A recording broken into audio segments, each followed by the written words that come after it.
It's a weird little unit. Unit 10 had 6 real study goals where you wrote notes. I plan to speak on like 3 of those, maybe 4. Your Unit 10 quiz tomorrow is on all 8 of those study goals and on the list of laws in the Unit 10 study guide. I can help you. Please look up. For the Unit 10 quiz tomorrow, you're going to have a big matching section where you match up U.S. and international U.S. laws and international treaties to a description of what those laws accomplish.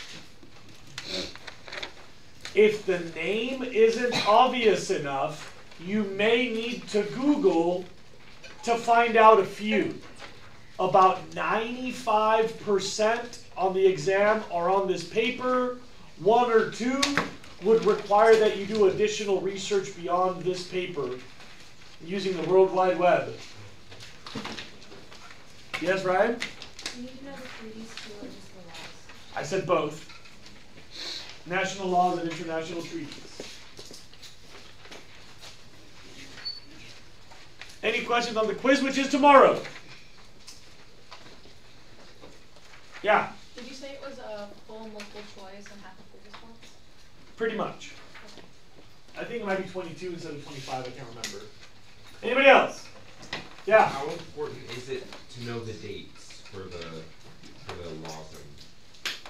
It's difficult to answer that question because I can tell you something. They will not give you a question which is merely what was the date of the Clean Air Act. You may notice that there was like a wave of U.S. legislation in the late 60s, early 70s. Really important to note that like when the baby boomers were frustrated that they couldn't get jobs and get into college, they became more politically active for the first time. It's called a youth bulge, when those young people destabilize societies because they can't integrate into the existing capacity. So that's a historical fact that's important. And then in the United States, that late 1960s, early 1970s was like the big wave of environmental law. That concept is worth knowing, and they might ask you a question that ties that. You can see that there's other laws that were just part of international treaty making. It's probably important to know CITES, but I think that's context, not trivia. Okay.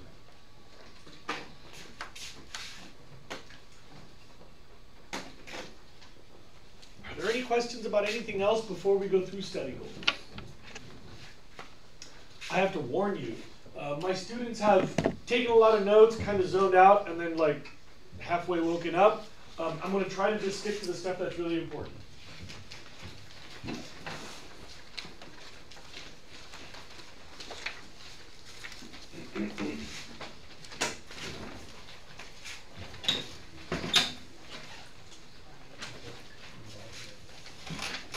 Study goal number 1.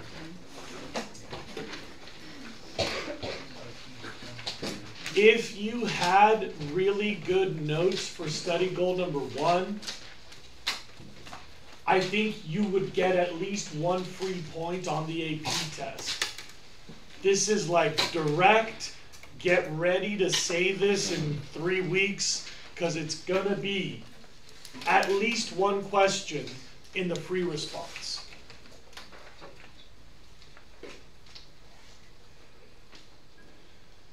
Nature and a healthy environment have a value. They're worth something. There's always a decision to be made in the AP test. They'll say, why would you argue against that power plant, or against that fishing license, or against that human activity? And you've got to know, oh, well, forests are really good because they capture carbon, and wetlands are really good because they filter surface water, and grasslands are really good because they bioremedy runoff. So, in number 1, you should already have written public service functions, which are also known as economic functions, environmental functions, and natural services. And hopefully you have a list, because this came up in unit number 1 and I think again in unit number 3. Touch your nose if that sounds familiar. Public service functions of a healthy environment. How many of you already have a list because you took this assignment seriously and it's in your paper right now? If you don't, there's a few easy ones that are worth jotting down now. Filtering runoff. Storing groundwater or recharging groundwater.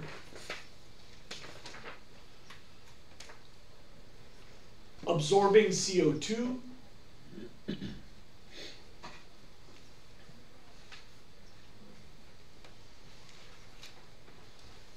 Healthy fisheries.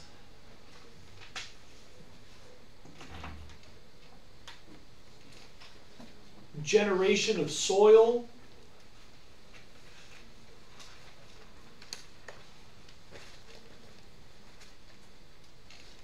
All of these have come up throughout the class. You know that grasslands are good because they make dirt. Forests are good because they filter rain and keep rivers clear. Preventing erosion is a good one to put on your list. I already said absorbing CO2, right? Oh, prevent flooding. That's a classic.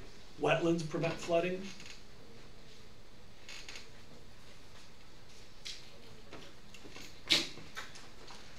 But there's a couple of things that nature does that have not come up before in this class.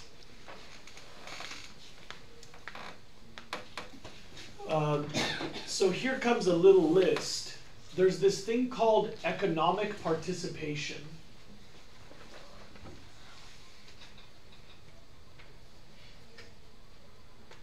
And a degraded environment lowers your economic participation. For example, I've got 3 examples actually. If you're more likely to get sick, you're more likely to stay home, which lowers economic productivity. I've heard that air quality in China costs $4 billion a year in Beijing alone from lost productivity. If all those asthma attacks could be avoided, people would get to work earlier and make more widgets and whatchamacallums, and that would flood into the economy and make more money for everybody who lives in Beijing. $4 billion a year in Beijing because air quality lowers productivity. You can't participate in the economy if you're homesick.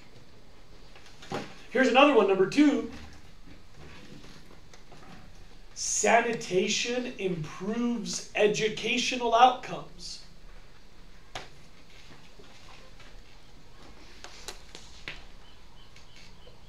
You wouldn't know because we live in the US, but in many parts of the planet, preventable diarrhea, dysentery, cholera keep a lot of kids from going through school and getting educated and being a part of their national economy.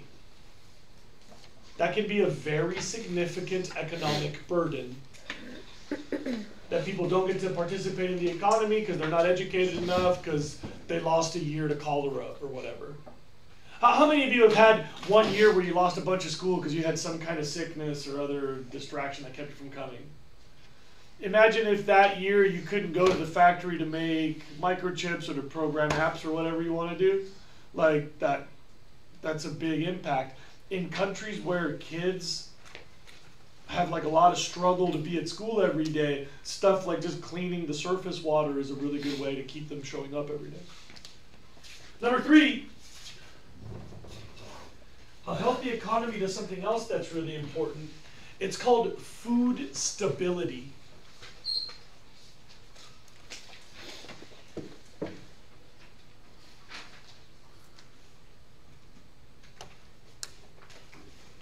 We should point out that a significant percentage of the world's refugees leave their nations of origin simply because food is hard to get. So a lot of us emigrate for economic reasons, like in my parents' case, their economy didn't look as good as the US economy, so they came to the US. But refugees who have to leave in a hurry right away, it's almost always because of food.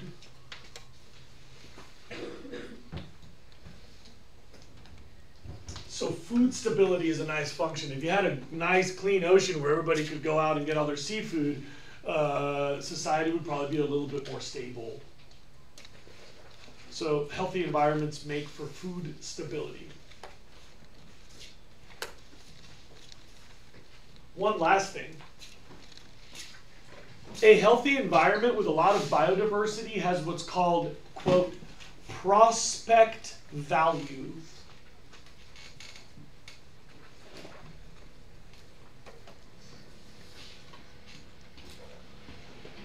Prospect value means it might be useful later.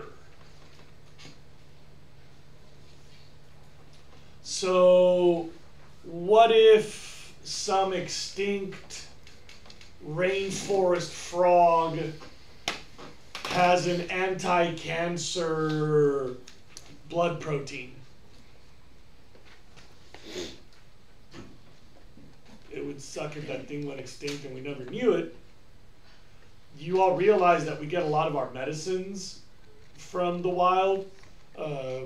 Famously, everybody learned sometime in elementary school about this thing called quinine, which is like a plant that you can make a tea of to avoid malaria.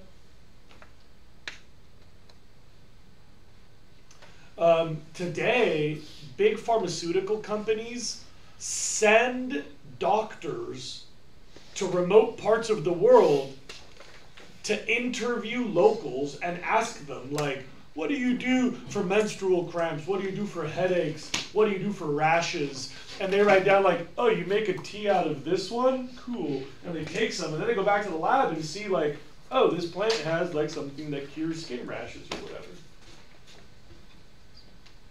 Oh, that's called prospect value. There might be useful stuff.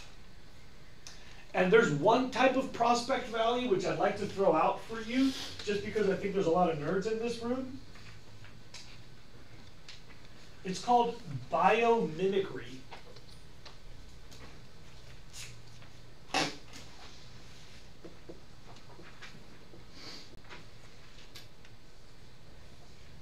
Just out of curiosity, has anybody heard of this term before?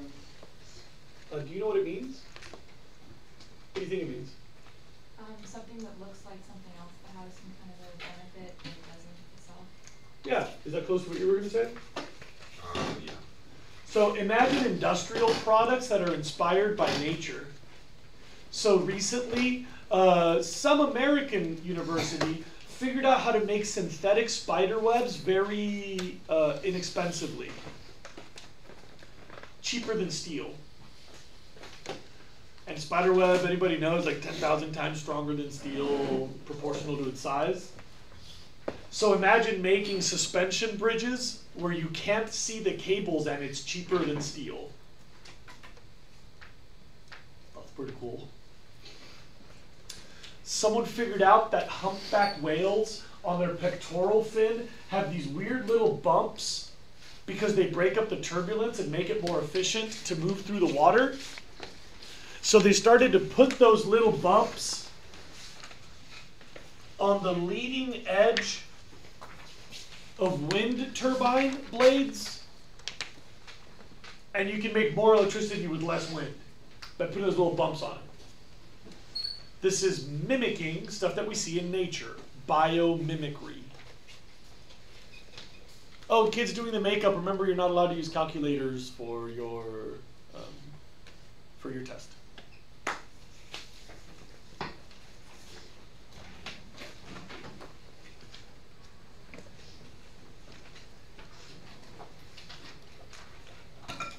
Okay. Anybody want to talk more about number one?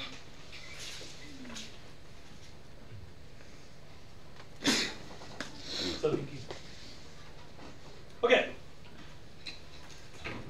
talk about number 2, I want to get to a really interesting, profound, deep thoughts, bro talk, just everybody has to know, interesting thing at the end of number 2, but we got to really baby step into it.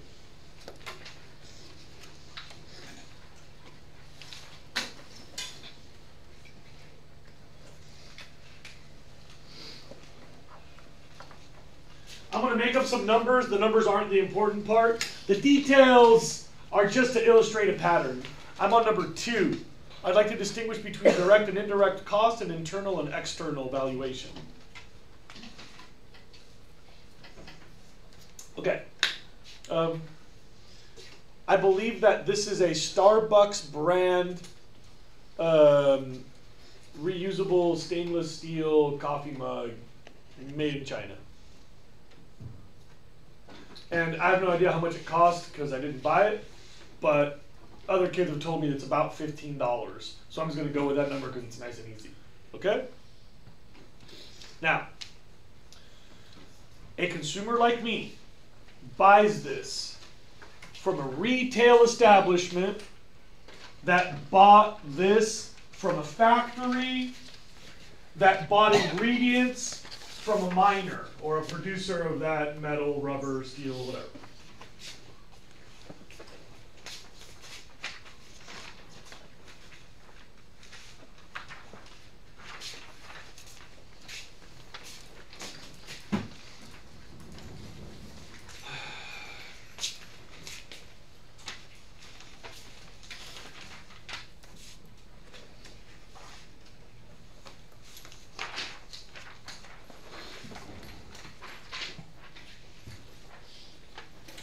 Here we go.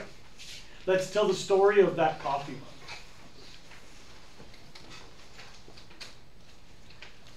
mug. Miranda's steel mine had to pay for a land lease, for utilities like water, electricity, security. They had to pay their workers, and they had to pay some government costs and some other stuff to produce this much steel. So for that little tiny unit that's going to become a coffee mug, she charges a little cut of all of those fees plus a little bit of profit so she can make a living and go home and do whatever she's going to do with her family.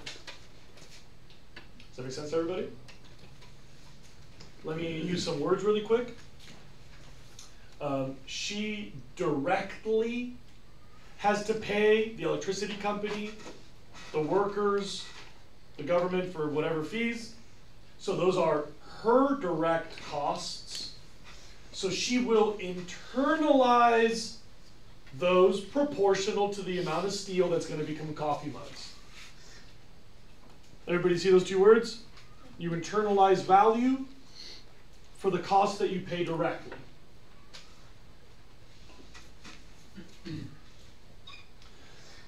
Anna Martin's factory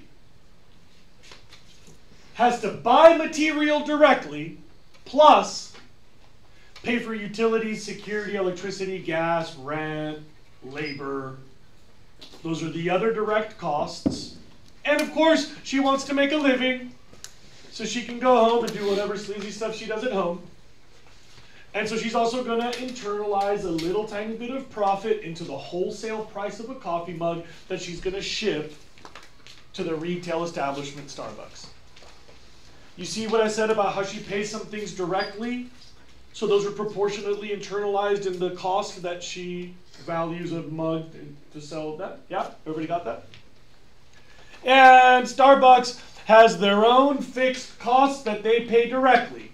Labor, utilities, rent, advertising, corporate franchise fees. I don't know what else they pay.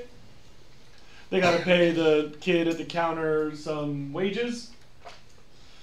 And then they've got to keep a little bit of profit so that the Starbucks Corporation can keep being good corporate citizens in the United States.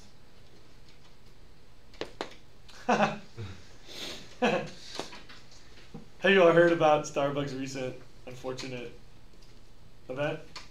Starbucks grabbed some headlines. Embarrassing moment all around. Anyway.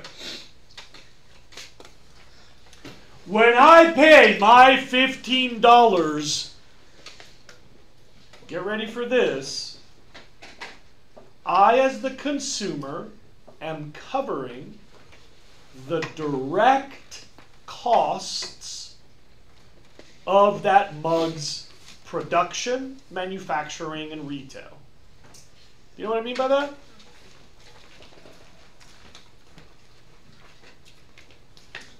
Please look up. $15 means profit for Starbucks, operating costs for Starbucks, rent and advertising for Starbucks, plus the internalized manufacturing cost, which is profit for Anna Martin, her utilities, her material cost, plus I've also internalized the direct costs of the extraction. So Miranda's land use and federal costs and labor and her profits too. Direct costs are internalized in that value because they show up on the budget sheet of these three businesses. That's what I pay when I go up there to pay $15. Listen carefully, I'm going to ask for you to actually answer. This will not be rhetorical. Watch me, please. If her electricity costs go up, what happens to my retail price for a coffee mug? This is not rhetorical. What happens to that? Goes up. And if her federal fines for reclamation at the steel mine go up, what happens to the price of my coffee mug when I buy it at Starbucks? Goes up. Easy, right?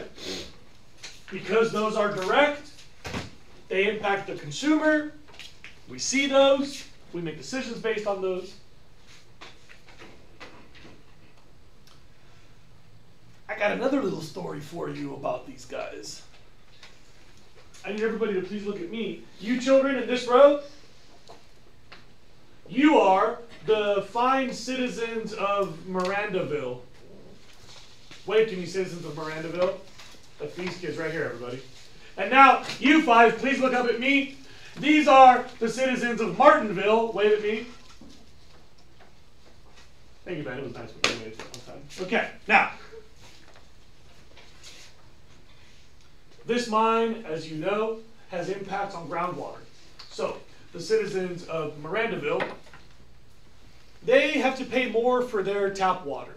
When they buy a gallon from the city, their water's more expensive because the water plant of Mirandaville has to work really hard to clean up their groundwater before it delivers it to them.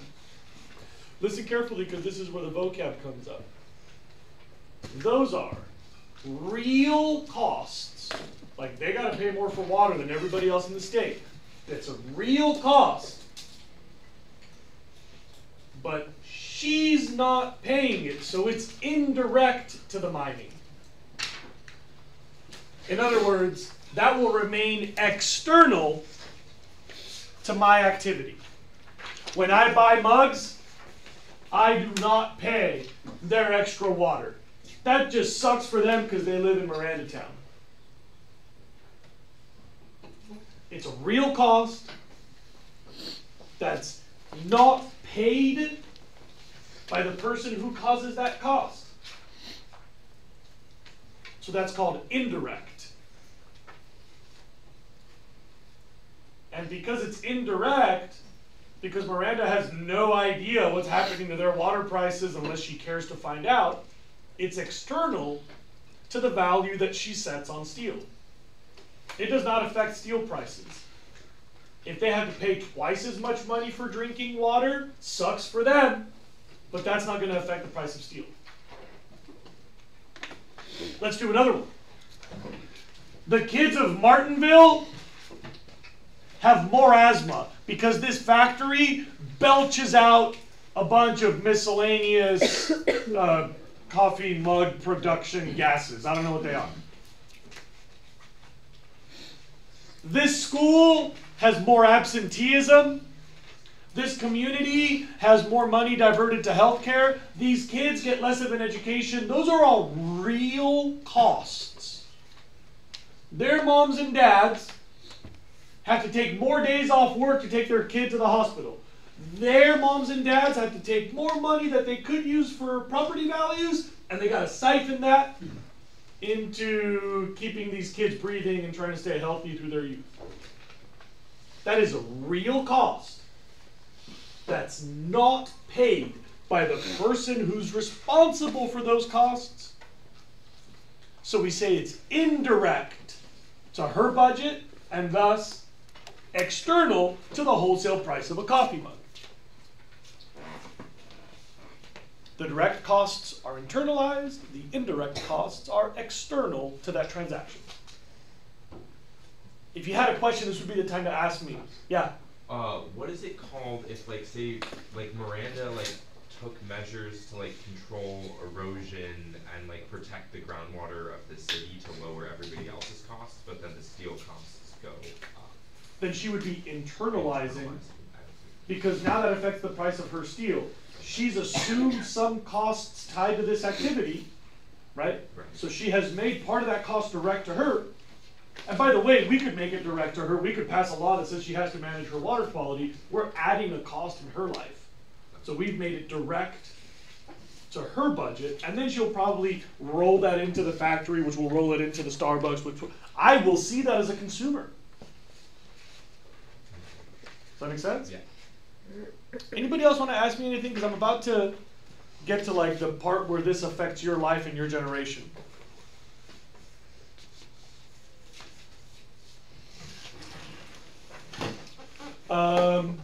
So you all know some things about me. I like to fish. I wish I had a nicer boat. I only come to work because it gives me money to pay for things that I need to do. If I could afford it, I would retire today and I would buy a nice boat. And that's my economic situation at the moment. If I could get a credit card that lets me retire and buy a boat today, I'd have to pay for that. No, I can't afford that. I have credit. If you were going to pay that credit card, I don't know. I'd feel kind of bad because we know each other. Kind of. I could probably ignore you, but I'd feel bad. But what about this option? What if I could get a credit card that let me retire today, buy all my groceries, pay my mortgage, get a badass boat, just vacation nonstop, and then I could make your children or your children's children pay that credit card. They wouldn't even know who I am and they'd be paying for it. That's not justice, but you know what? I would do it. I would 100% do it. I've thought about it. I use the same example every year. I would do it. I would make your grandkids pay for my boat right now.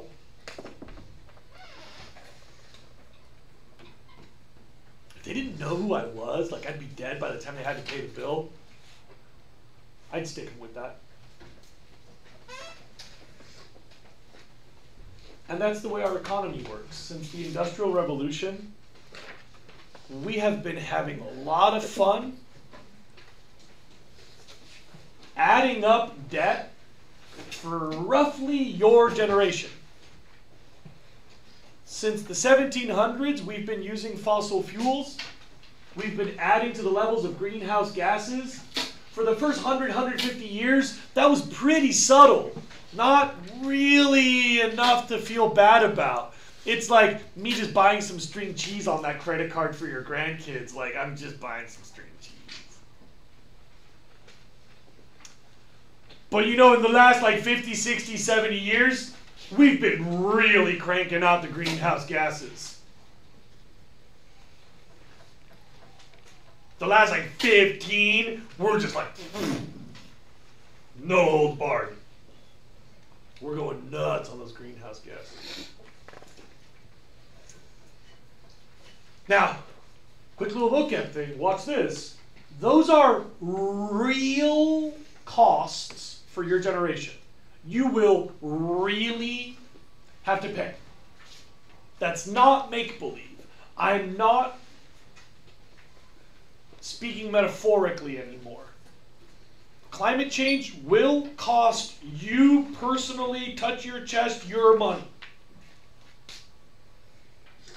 We know already people throughout the United States have had declining property values, rising insurance prices, crippled economies due to events that are not normal but definitively tied to climate change. Hurricane Sandy, a hurricane that flooded basements in Manhattan, that's not normal. Hurricanes don't hit Manhattan very often.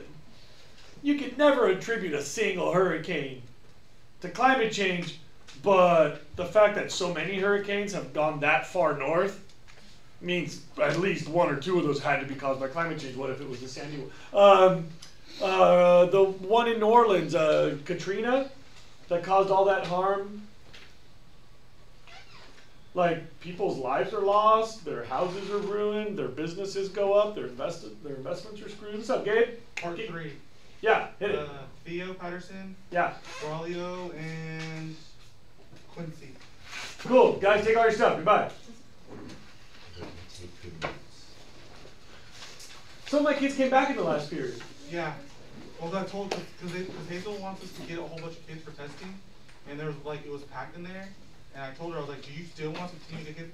You have to bring as many as you guys can. And I was like, do you have the resources? Do you have the computers? And she's like, we'll figure it out. And I was like, all right. Well, we're all team players, Gabe. You know we're going to do what we can here. Yeah, exactly. So go ahead. If you guys were going to take it with another class, then most people were going to Let's let them figure it out. If I said anything, yeah, they can figure it out. So. yeah, buddy. Thank you. Okay, bye. So, do you want to go to the library?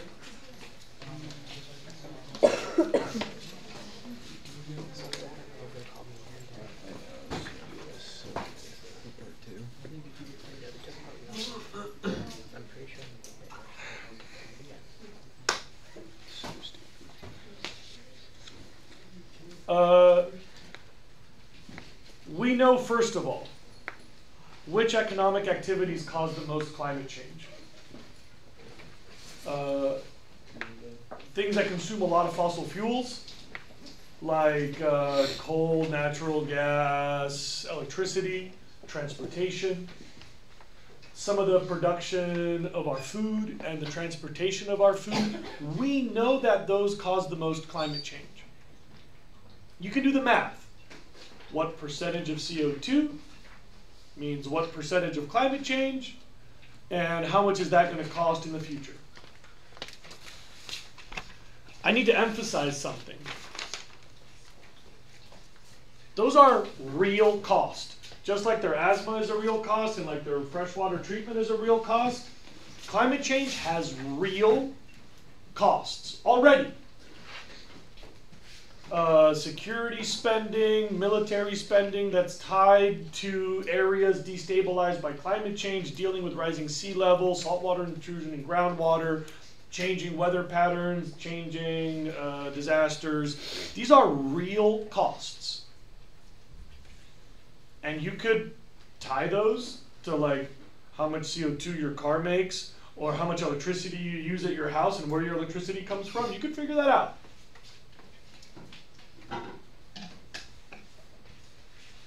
When you forecast the US economy for the next 80-odd years during your lifetime,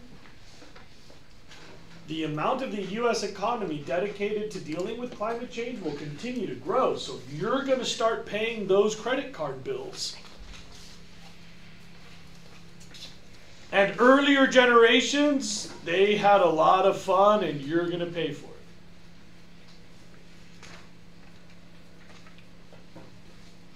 And I don't know about you, but I think that is not just. I don't think that's fair. You know, globally, everybody in your generation is going to pay for them. So that's another interesting point. I could argue that you may have benefited from your parents' use of fossil fuels. But globally, there's another 17-year-old that didn't, and they're going to pay for it too. They might pay more than you will. So this is inherently unjust. And we could internalize this, and we just don't want it. We could be like, hey, Grandpa, you want to pitch in to pay this credit card? And Grandpa's like, nah, I just don't want to. Hey, Jose, you're driving a Tacoma. You could pay for some of that sea level rise we're going to have to do in Santa Barbara. And I'm like, nah, my kids are going to pay for it. Bucket, I'll be dead by then.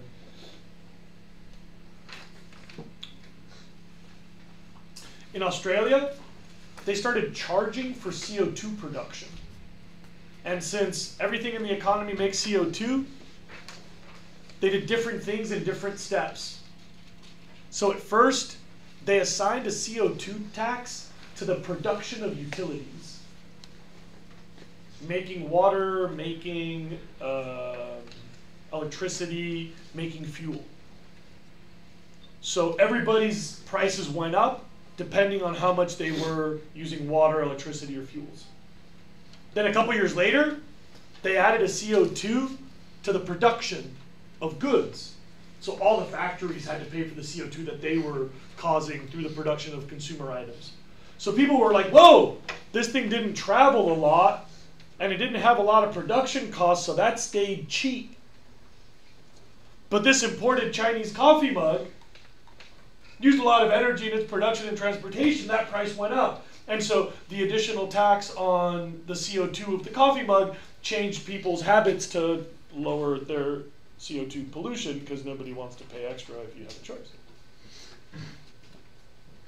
Then they were about to roll out the retail carbon tax, and average Australians were like, nah, I'm tired of paying, never mind. And they voted those guys out, restructured the government, canceled the carbon tax, no big deal.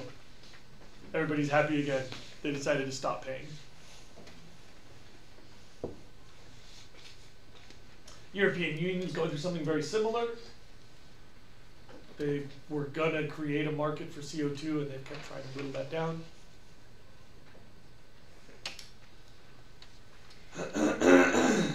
You guys realize that like road maintenance is internal to all the appropriate economies that depend on roads? So imagine that he has like a big old truck with big old wheels. We call those little penis trucks. Really, really loud. Just like throwing out asphalt as it drives down the road. And he's got some pretty big truck, but he doesn't drive it very much. And she's got like a Prius, and like she's got a bicycle, and she's homebound. They all pay for road maintenance proportional to how much road maintenance they cause.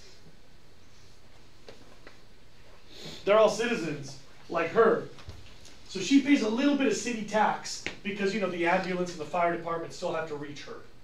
So she's paying for that much road use. That's in your taxes. Then she uses the roads a little bit more because she rides a bike. So when she buys the rubber to make the tires, she pays a little road tax assigned to the weight of that rubber. So she's got a little extra wear and tear, so she pays a little extra in the rubber for her tires for her bike. And she's got a Prius, so she had to pay a little extra because she's got a lot more rubber on the tires. Plus, she had to pay a little extra for the weight of that car when she registered it. Now, his big old truck, he had to pay a lot more because it weighs more and it's got a lot more rubber, but he never drives it. And him, he had to pay the same taxes because he lives in the city, plus he had to pay for a big old heavy truck, plus all that rubber because he knows he's going to get more friction, he's going to wear out the asphalt more, plus he pays in his gasoline extra road maintenance. So by wearing out the roads more, you pay more. That is so smart. That is just so plain smart. We all depend on roads. We all pay a little bit. You use it a little more, you pay a little more. Use it a lot more, you pay a lot more. You maybe would have a bigger impact, but you use it less. We'll factor that in. You cause the most harm to the roads, you're going to pay the most. That's so smart. What if we just did that for climate change? Instead, everybody pays. It's a party. You're going to be a goody two-shoes and ride your bike, you're still paying for climate change. You got a big old car that you never use, you're still paying for climate change. You're homebound, some sad old lady just sitting at home waiting to die, you're paying for climate change. It's like Oprah. You get a climate tax, you get a climate tax. Ruin all y'all economies.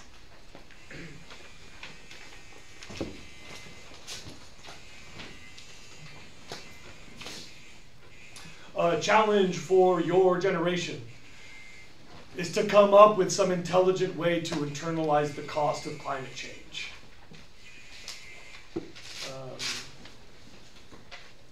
We've all had this credit card where nobody's paying the bills, they're just getting sent to our children. And you're probably the children that are going to start getting those bills, and that really sucks.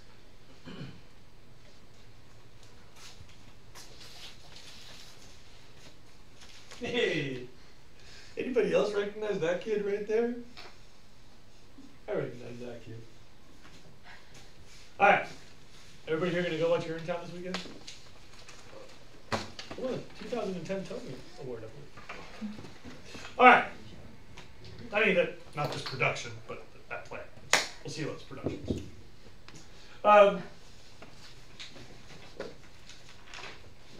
Internal, external, direct, indirect. Good ideas to internalize. CO2 would be a good thing to internalize. Study goal number 3, please look up. The United States is rapidly urbanizing, so the number of humans living in the rural landscape keeps shrinking, while more and more people live in cities. Today we're up to about 80-20 urban-rural for the US.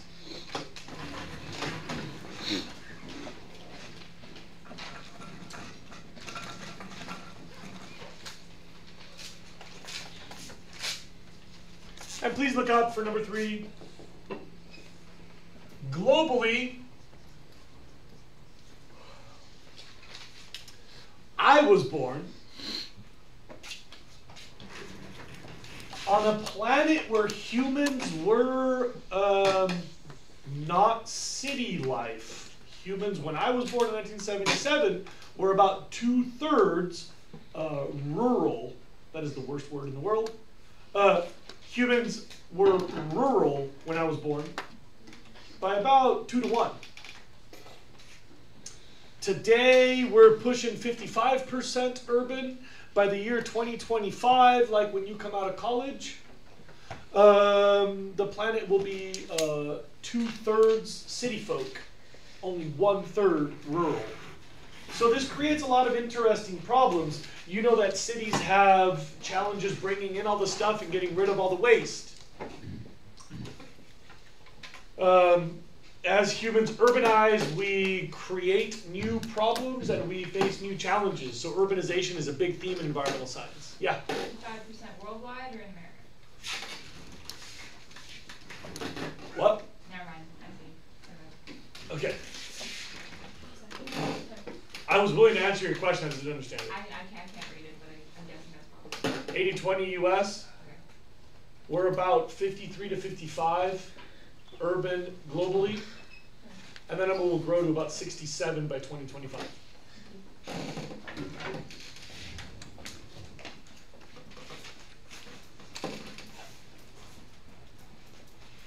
Who's your teacher this period? All right.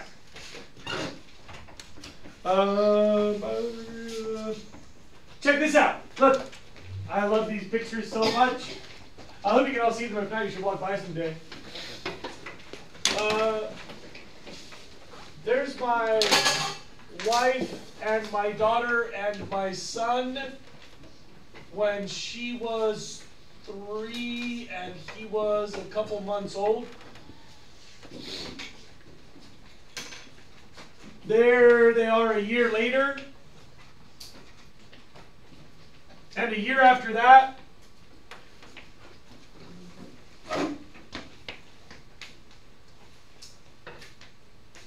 and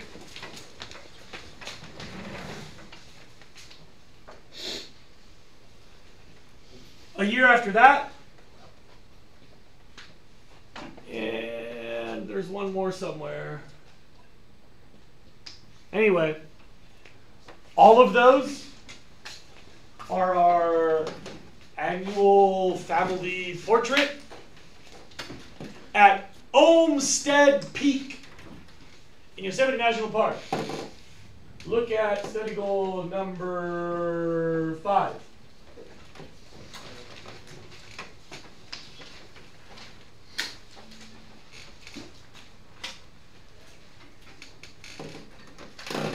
This guy named Frederick Olmsted had a really crazy idea way back in the day. He said, when people come to live in the cities, they still want a touch of their rural life. Urbanization is a necessity, not a luxury. He said, when they come to the cities, they still want to see nature.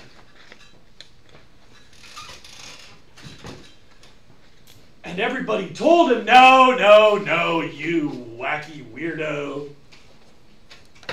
People are jumping like fleas to enter the cities.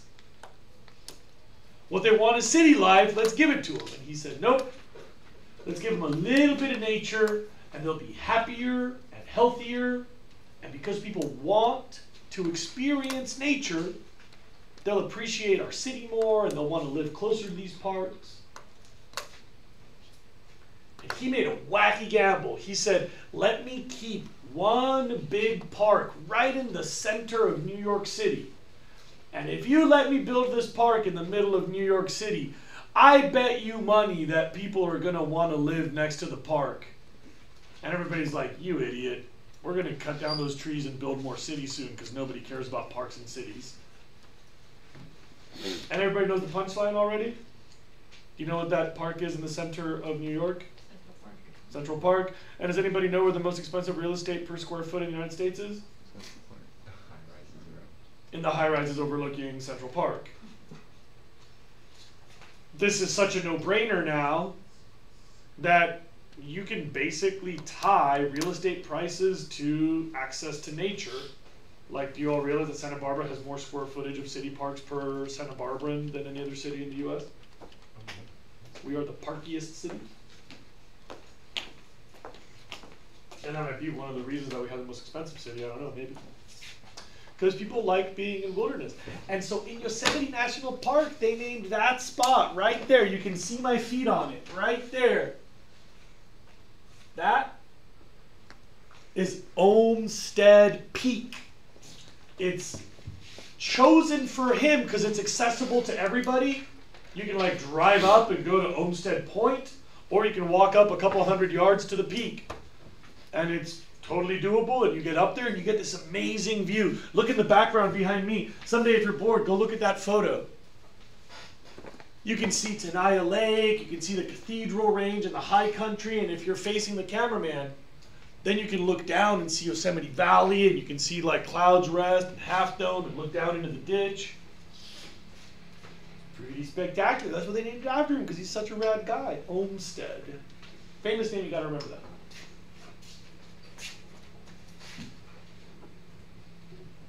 Last one.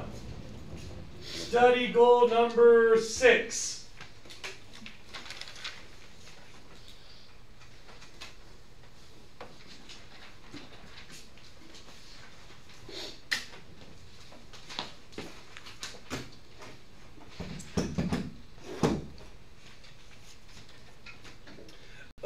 Cities have different climate than their surroundings. If you remember from the water unit, cities pollute runoff, prevent recharge. We already talked about how cities affect water. Now please look up. Cities affect temperature too.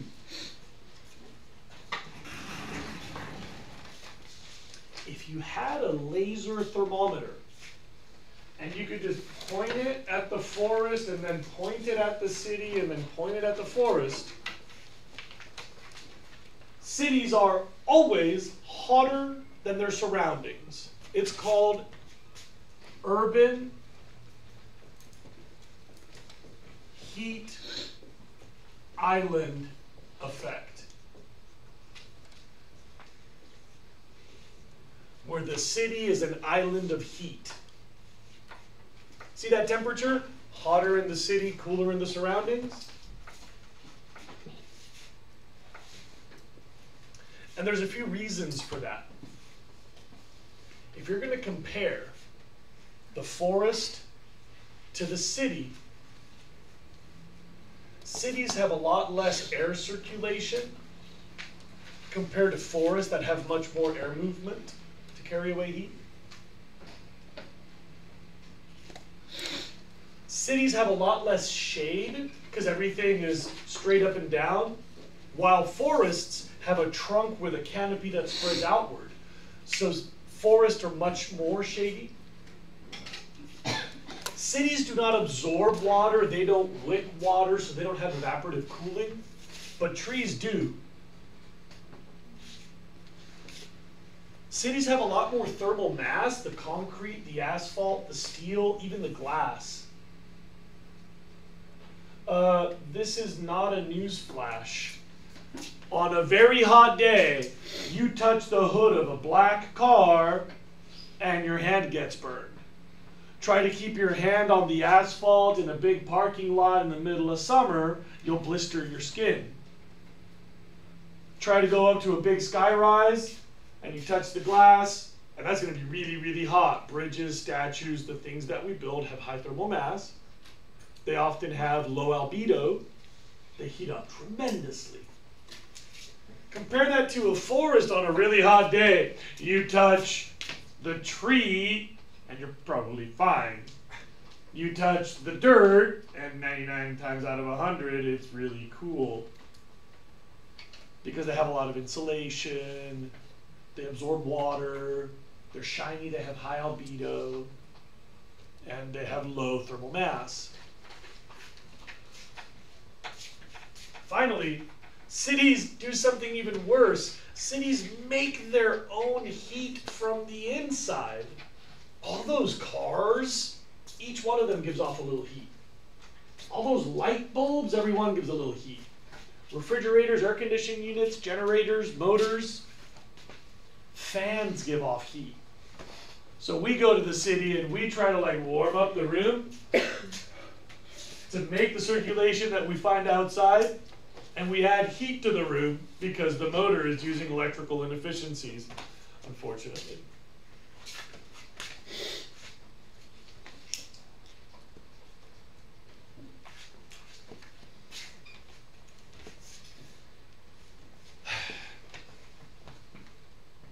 I'm done. Yeah? Can you define the fall line, please? Yeah, sure. So we build cities along fall lines. So if you look at the landscape, usually continental shelves, as they approach the coast, will have like a drop that's called a fall line.